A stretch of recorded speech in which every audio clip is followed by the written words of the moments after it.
Well, welcome to our 100-part series on how to build a house. This is part 1. Obviously you can see we already started, but we'll condense a few.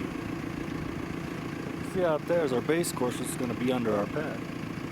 Also have a bit of string line set up for the perimeter, and we've got our plumbing laid out. Let's take a look.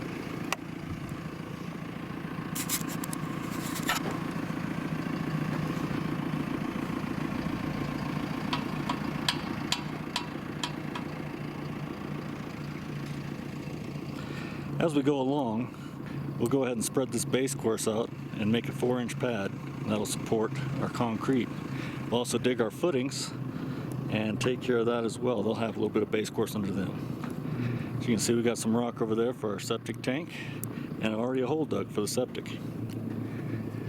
Hopefully we'll get that taken care of here in the next week or two.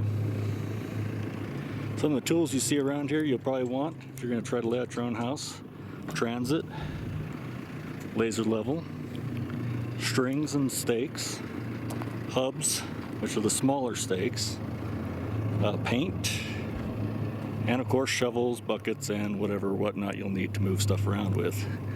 One of the things we also got is a fair-sized tractor, which certainly helps out with a lot of the things.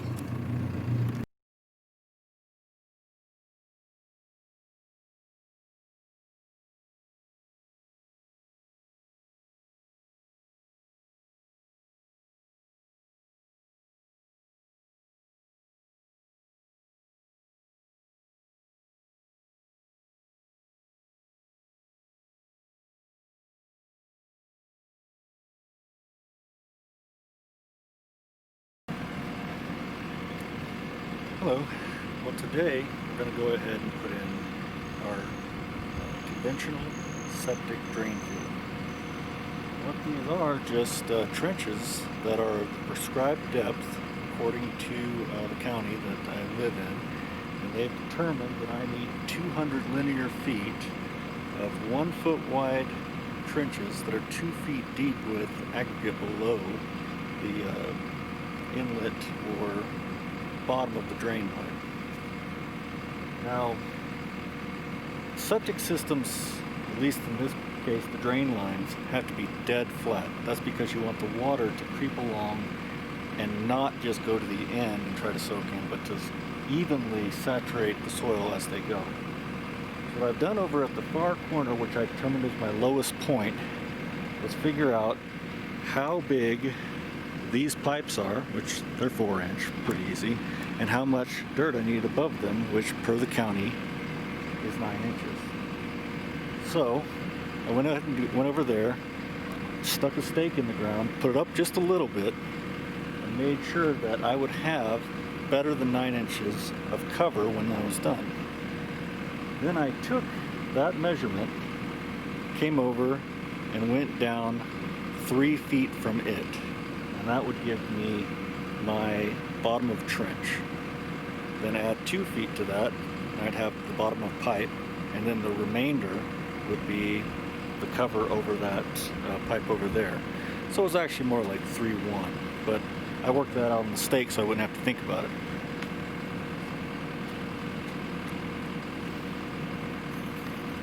Today my starting grade with my laser was 6'1". When I wanted to shoot the bottom of my trench, I moved it up to 9'1", and set my trenches at that level. When I go to shoot the top of my rock, I move this down 2 feet to 7'1".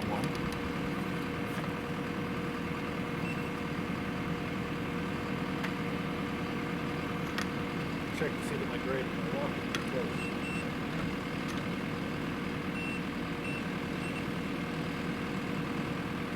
Looks like I need to still add a little bit of rock to my trench before I put my pipe in, but that's okay. Rocks are hard to take out, they're easy to put in though. So just remember that when you're coming along to do something like this. I'm going to continue on with this trench right here, and you can watch me do it, and I'll check my grade as I go.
Well, on our first day out here with the tractor, we learned a couple of things I'd like to share with you guys so that you don't make the same mistakes. For one, we set up our trenches originally at 6 foot edge to edge as prescribed per code. Now when we actually went to go and do that with the tractor, we found out that the outriggers stuck out farther from the center line than 6 feet. So we went ahead and moved over another 18 inches, and that's going to fit our actual property here. But just be aware that you should probably think about that when you're starting to dig a trench. Second thing we learned is that this, what is called 2-inch nominal rock, is actually closer to 4 inches long and 2.5 inches wide. Once you put this in the trench, it's incredibly hard to move by hand. So getting that taken care of the first time is very important if you don't want to be out there sweating your butt off. After finishing your septic leach line, or maybe before if you're smart, you're smarter than me, you dig your septic tank pit and get it to grade. Obviously my septic tank isn't going to be this large, but I want a little room to work. Should have very good site control so you can make sure your grades all work. That right there is where so now we've placed the tank and started backfill. The tank is absolutely level, that's important. And if you're going to do a plastic tank, just make sure it's the type that doesn't need special backfill or to be filled with water before you start backfilling, else it'll collapse. Over here we've leveled the rock field pretty well. And that eases putting in the pipes. You can see we've done some of the perforated pipes, put them in. Probably gonna have to wait a little bit to finish off this particular project because getting inspections on this septic leach field is going to take a little while. They are backed up because of the COVID thing, so there you go.